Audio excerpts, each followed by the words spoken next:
Selamat datang kembali di pembahasan mendalam kita. Hari ini kita masuk ke bab 10 ya. Judulnya ini cukup bikin penasaran. Kembangkan otak Anda. Idenya menarik banget sih. Katanya kalau mau kerja produktif yang besar gitu, kita nggak bisa cuma ngandelin niat. Tapi secara harfiah, mesti mengembangkan otak kita. Melatihnya. Gimana caranya? Bukan sulap katanya. Tapi, yaitu, lewat latihan berulang yang konsisten. Sumber Anda menekankan itu. Jadi misi kita sekarang ya, coba kita gali lebih dalam nih. Gimana caranya membangun sistem, rutinitas, yang saking seringnya dilatih, sampai nggak perlu dipikirin lagi. Dan katanya, itu bisa beneran mengubah fisik otak kita. Tujuannya, ya biar ada ruang mental lebih buat mikir kreatif. Gitu kan ya? Mari kita bedah deh. Betul.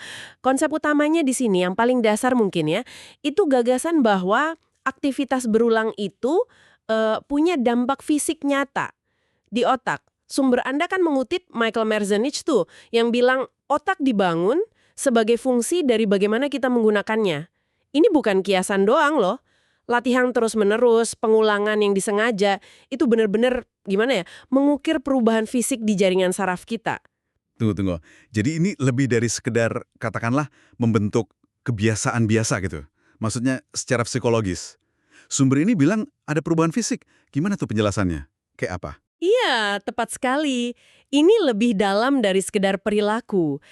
Sumbernya mengisyaratkan kalau latihan berulang itu bisa memperkuat koneksi antar neuron. Jadi lebih cepat, lebih efisien gitu.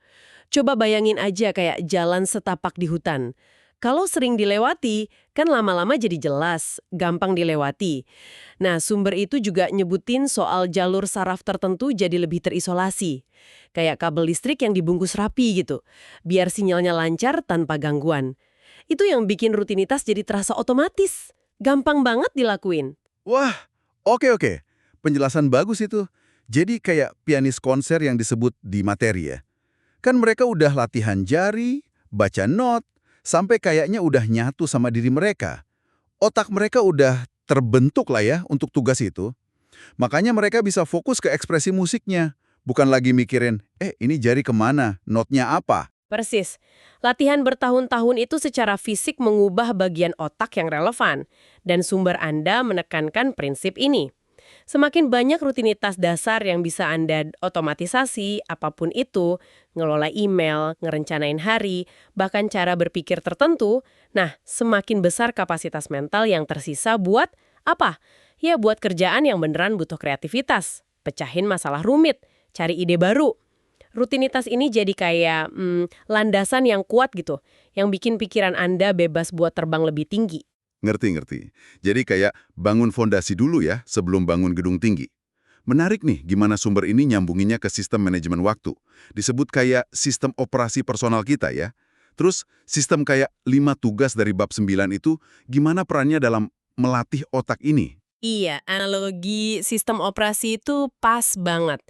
Sistem manajemen waktu yang bagus, dan yang penting dipraktekkan secara konsisten ya. Kayak sistem 5 tugas yang Anda tahu dari bab 9 itu bukan cuma soal ngatur jadwal loh. Itu latihan aktif buat otak Anda.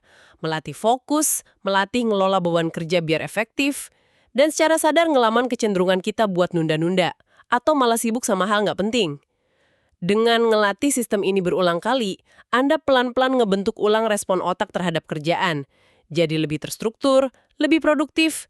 Ini kayak penangkal rasa kewalahan atau kubiasa sibuk tapi hasilnya gitu-gitu aja. Oh, jadi pas sumbernya bilang kita perlu bangkit di atas urusan duniawi, itu bukan berarti kita bisa cuek sama hal-hal kecil atau detail operasional gitu ya. Malah sebaliknya, mesti dikuasai sampai otomatis. Tepat sekali. Bangkit di sini artinya Anda udah punya rutinitas yang saking efisiennya, saking udah mendarah daging, itu nggak lagi nyedot energi mental Anda. Anda ngelakuinnya hampir tanpa mikir. Dan yang menarik, ini nggak cuma buat rutinitas fisik atau administratif aja loh. Sumber Anda juga ngingetin kita buat menerapkan prinsip yang sama ke rutinitas mental. Rutinitas mental, maksudnya gimana tuh?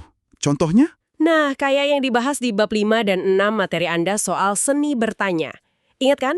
Sumber ini mendorong kita untuk menjadikan bertanya itu kebiasaan rutin. Idealnya tiap hari malah. Buat semua aspek hidup dan kerjaan.